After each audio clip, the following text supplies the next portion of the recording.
Hello everyone, it's a Wednesday. It is the 23rd day of August 2023. Your Day Weather Podcast brought to you by Cowboy State Daily.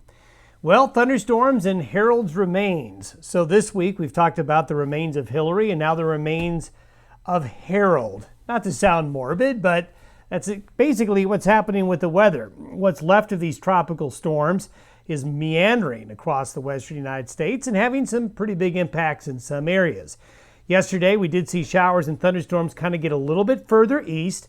Today, they're going to be a little further east along both sides of the divide. So they're still going to want to stick to the mountains, the western slope, and areas near the mountains.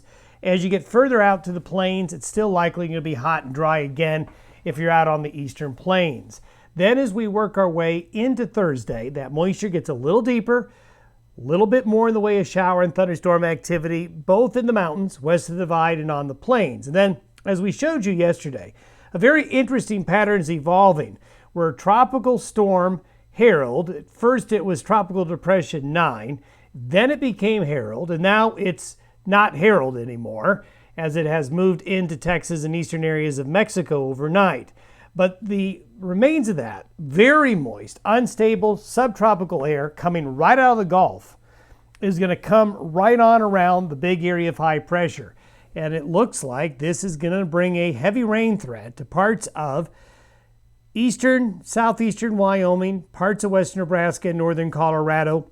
But I think on the edges of those areas, there still will be a heavy rain threat, but there will be a concentrated area where we have the threat for heavy rain and flooding.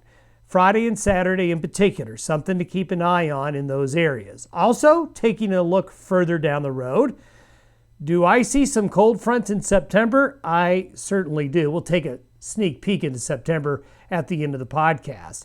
Beautiful shot here from Dave Bell up in Pinedale. We've had some beautiful sunsets. A lot of these high-level clouds, part of those remains of these tropical storms drifting on through, making for some really good photo opportunities. And here's another beautiful shot from Carol at Lake McConaughey.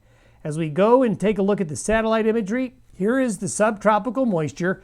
This north-south axis stretching out all the way back into here is basically what's left of Hillary. Drier air moving into California, Arizona, and the Baja. So the areas that had the flooding are now drying out very, very quickly.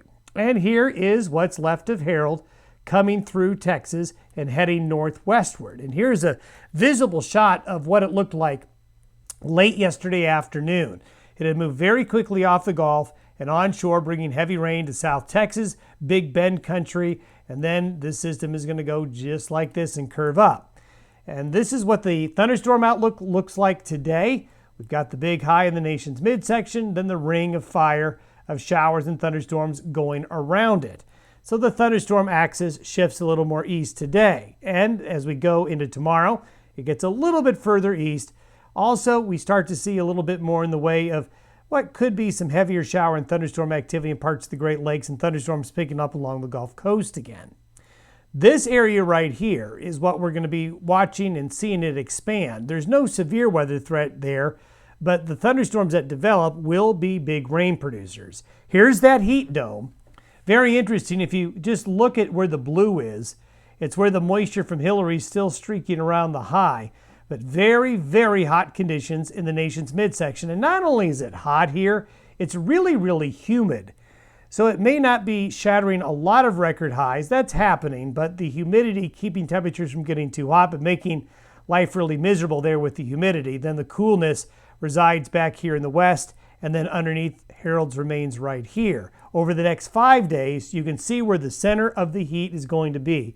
This is through Sunday. Now this dome of high pressure will break down eventually. Now what's encroaching from the Gulf of Mexico is what we want to talk about now. This is where we are early today. Here are the remains of Harold right here. There's the big high. And as we showed you yesterday with the green dot, this is where it's going to be today. The upper level winds are going to direct it this way before curving it around this way. And this is where we're going to be by tomorrow morning. There's Harold over parts of eastern areas of Arizona.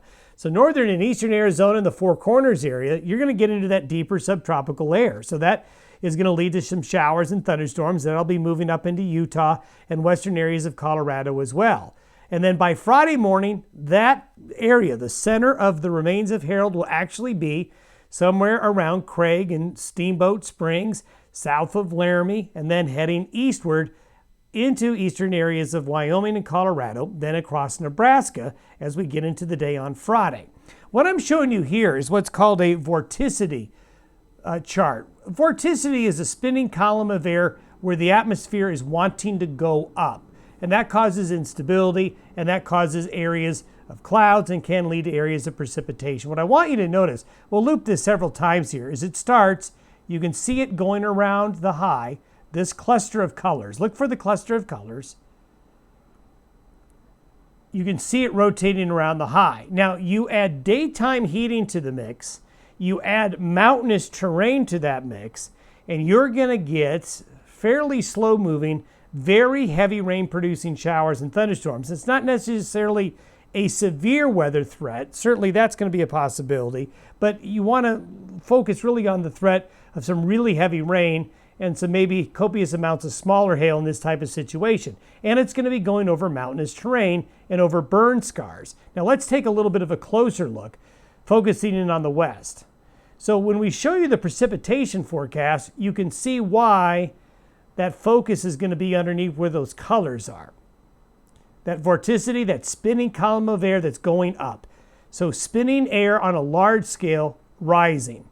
And you can see this in the precipitable water forecast starting from today and going through Sunday. You can see how deep the moisture gets all across the Intermountain West and the Western High Plains. And this is where we have that threat.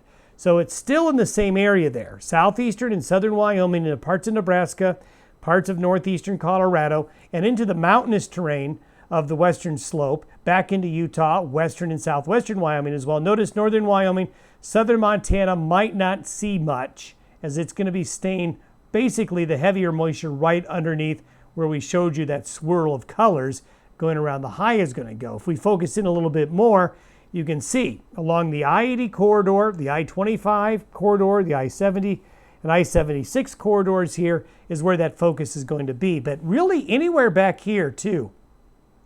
If you get underneath a shower or thunderstorm, it could produce some very, very heavy rain. This looks like the concentration is going to be right there. Now, September. This is right around the start of Labor Day weekend. Here is a pretty healthy cold front coming in out of Western Canada. Now, I don't think it's going to be a big weather maker. I'm not ruining anybody's Labor Day weekend here. But what I am showing is a cold front, a push of colder air coming in. And notice the hot dome is gone in the Midwest. The high pressure now is smaller, retreating more into the desert Southwest, which for this time of year is something you start to see. But it only isn't just before Labor Day weekend when we see a cold front, but a week later, the following week, just after Labor Day weekend, we got a big area of high pressure that wants to form here. You know what that means, and that could release some colder air. So for those of you that don't like the heat, help is on the way. It's going to be a little bit longer, but September has got some cool air to contend with, and that's something more we'll talk about down the road. Have yourself a good Wednesday. We'll see you tomorrow.